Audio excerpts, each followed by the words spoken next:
Muito bem, pessoal, voltamos aqui agora para falar especificamente da guerra que aconteceu em Canudos. Para começar essa conversa, a gente tem que lembrar que o nosso foco é o vestibular. É interessante que a gente tenha um entendimento sobre a história do Brasil, né? Sendo que vivemos aqui, né? Fazemos parte desse povo, mas especificamente para o vestibular, é legal que você entenda causas e consequências, tá? A gente vai falar, obviamente, da guerra em si, mas causas e consequências são pontos fundamentais. Então, o primeiro ponto é, qual a causa? Aí a gente precisa lembrar do contexto maior, que nós discutimos no vídeo anterior, e de algumas questões mais específicas que vão ser o estopim para o conflito. Então, qual é o contexto maior, pessoal, que vai levar a esse conflito? O contexto maior vai ser o fato de que ali nós temos uma situação histórica, centenária, de desigualdade social.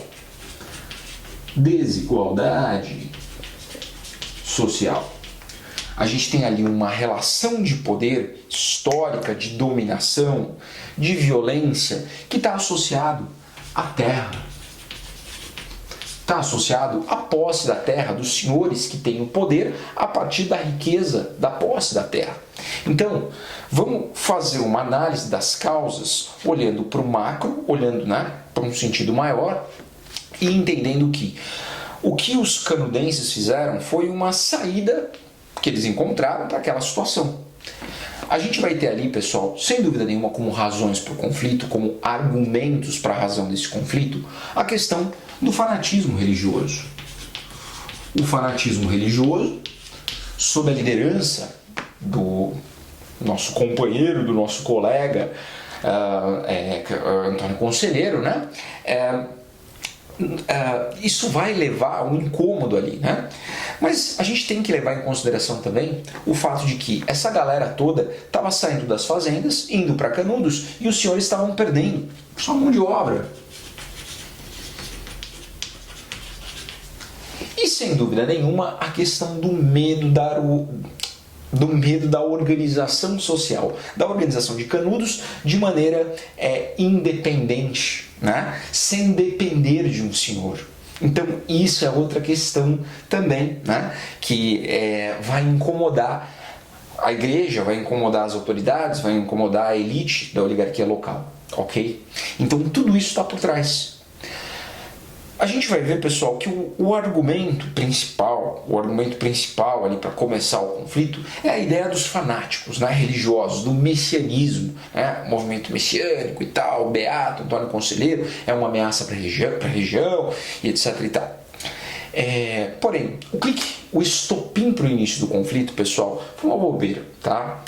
Já existia uma animosidade, uma violência em relação a Canudos, quando o povo de Canudos saía, por exemplo, para vender ali produtos na região, para comprar coisas na região e outras cidades, eles eram hostilizados. A gente vai ver que fazendeiros da região mandavam seus jagunços atacarem, né, pessoas do arraial de Canudos. Então já havia ali uma tensão que foi crescendo cada vez mais. Até que um dia o Antônio Conselheiro comprou um carregamento de madeira numa cidade ali próxima, ali do lado, e ele tomou um calote.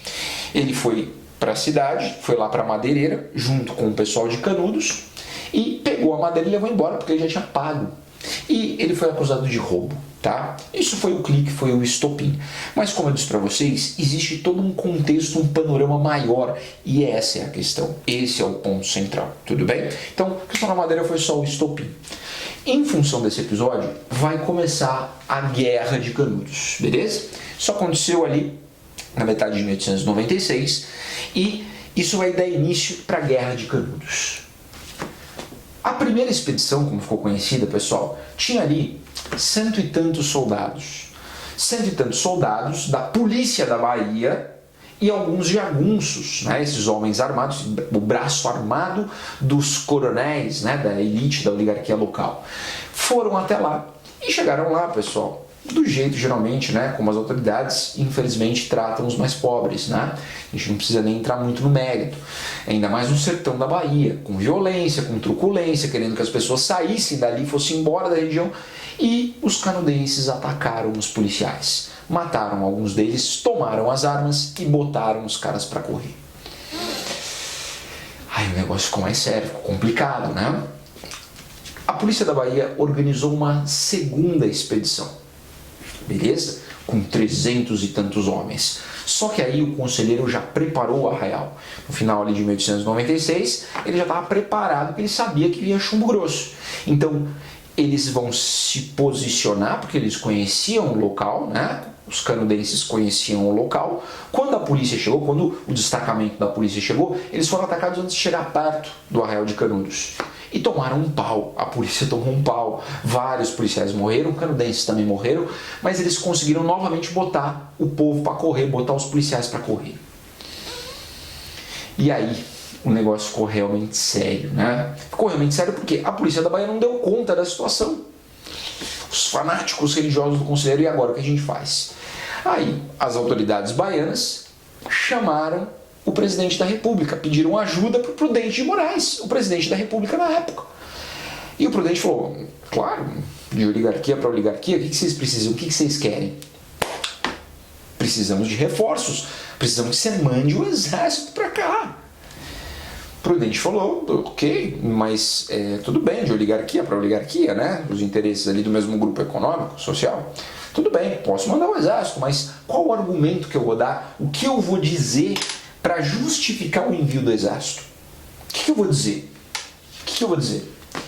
Porque você tem que justificar para a opinião pública, né? Não dá para colocar na capa do jornal: o exército brasileiro está indo para o sertão do Nordeste matar pobres porque eles são pobres. Precisa de um argumento um pouco mais consistente. Então vamos pensar. Eles se reúnem dentro de um sistema de comunidade. Comunistas? Não, pessoal. Eles até cogitaram a possibilidade de acusar Canudos de ser alguma coisa aí comunista, mas nessa época os comunistas ainda não comiam criancinha, eles não assustavam, né, as pessoas, eles não faziam aí o papel que atualmente faz, né, do homem do saco, né, comunista, ai meu Deus, assustava as criancinhas. Nessa época ainda não, tá? A gente vai ver que a Revolução Russa vai ser mais pra frente, e só depois da Revolução Russa que o comunismo fala, oh meu Deus, é uma ameaça, né, assim, mundialmente falando. Então, precisamos de um outro argumento. E eles vão, pessoal, pescar um discurso do conselheiro falando mal da República. Dizendo que a República, ela era o demônio. Fazendo uma crítica à República. Ah, pronto. Então, temos uma desculpa, temos um argumento. Por quê? O conselheiro, ele era monarquista. E, de fato, ele era, pessoal. Só que Canudos não era uma organização paramilitar, né, para derrubar a República, né, para atacar o STF, sei lá. Né? Não, pessoal, ele era um bando de pobres vivendo ali e o conselheiro tinha a opinião dele, ele não gostava da República, ele era monarquista. Então esse vai ser o argumento, pessoal. O fato de que Canudos era fanáticos religiosos monarquistas que queriam destruir a República. Foram longe, hein? Mas deu certo. Enviaram uma expedição do Exército Brasileiro com mais de 1.000 soldados, pessoal. 1.200 e tantos soldados. E para surpresa de todos, o Exército Brasileiro tomou um pau. Foi humilhado, pessoal. Ele, né, pra você ter uma ideia, mataram até o comandante das tropas do Exército Brasileiro, que foi, né, liderando o grupo. Foi terrível, foi um papelão que o Exército prestou ali na chamada terceira expedição, quando o Exército se envolveu. E aí a coisa ficou séria. Falei para vocês que existia dentro do Exército uma certa resistência a Prudente de Moraes. Muitos deles eram florianistas, mas esse é o momento que acabou. Agora existe uma ameaça maior, que é Canudos. Agora o Brasil vai se unir em torno dessa causa. E pessoal, em 1897, cerca de 14.000 soldados e voluntários vão ser enviados para Canudos. O Exército Brasileiro vai organizar uma expedição de primeira, com metralhadoras de chão recém-compradas da Inglaterra, né? Inclusive a maior delas era chamada de a Matadeira. E, pessoal, vão recrutar pessoas no Rio de Janeiro, vão prometer casas, inclusive, né? Para quem se dispusesse a lutar em Canudos. Reuniram 14. Para você ter uma ideia, para vocês terem uma ideia, o contingente total de soldados oficialmente no Exército, que eram soldados de carreira, pagos, Nessa época era algo em torno de 21 mil soldados. 14 mil soldados foram enviados para lá, pessoal. Olha que doido, né? Enfim, foi um massacre, tá? Foi um massacre. O arraial foi completamente destruído. Segundo os relatos de um jornalista que estava lá e presenciou, né, esses momentos finais de Canudos, um cara chamado Euclides da Cunha, que depois vai escrever um dos maiores clássicos da literatura brasileira, né, Os Sertões, né? Pessoal, Os Sertões, que vai relatar aí a Guerra de Canudos. Ele vai dizer que não sobrou nada, todas as casas foram botadas abaixo, quem resistiu morreu. Beleza? Só algumas poucas crianças que foram entregues pelas mães para as autoridades antes ali das batalhas finais é que sobreviveram. Pessoal, morreu todo mundo, inclusive o próprio conselheiro, tá? Morreu um pouco antes, ele não morreu em batalha, ele morreu de diarreia, né? Em função do cerco que foi feito, então a doença se espalhou, não tinha água contaminada, enfim. Final das contas, a gente vai ver a destruição total de Canudos. Foi botada abaixo. Terra arrasada, tá? Todo mundo foi morto. Pessoal, a consequência, ponto central aí da discussão é que Canudos é um problema social. Entenda que Canudos é um sintoma de um problema que a gente veio arrastando, que a gente veio construindo na formação da história dessa região. Portanto, Canudos é um problema social. E como que o governo lidou com isso? O governo lidou com isso com a maior violência possível. Nas palavras de atribuem a um presidente lá da República Oligárquica, um cara chamado Washington Luiz, atribuem a ele a seguinte frase: questão social é caso de polícia. Então, como resolve a questão social? Manda a polícia que resolve. E a gente sabe que não resolve, né? Não resolve, algumas questões são muito mais profundas, né? Como foi o caso de Canudos. No final das contas, destruíram o arraial, acabaram com tudo, passaram o trator, né?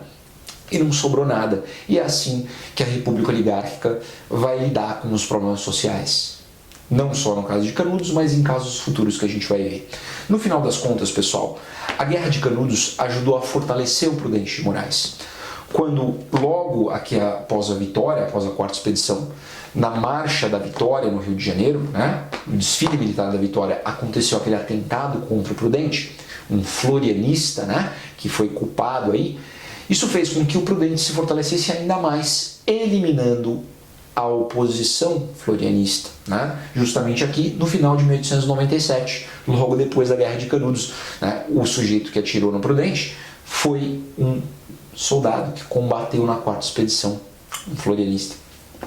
Final das contas, em 1898, chega ao final o governo do Prudente de Moraes e as oposições estão eliminadas, os grandes problemas estão eliminados e esse problema está resolvido. Por hora, né, pessoal? Porque isso daqui a gente não resolve só matando todo mundo, né? Envolvido aqui matando os pobres. No entanto, vamos deixar para falar isso mais para frente, de outros problemas sociais que vão aparecendo aí. Tudo bem? Então é isso aí. Terminamos por aqui. Continuamos aí em breve com o próximo governo da República Oligárquica. Vamos falar aí do Campos Salles, beleza? Então até mais. Tchau para vocês.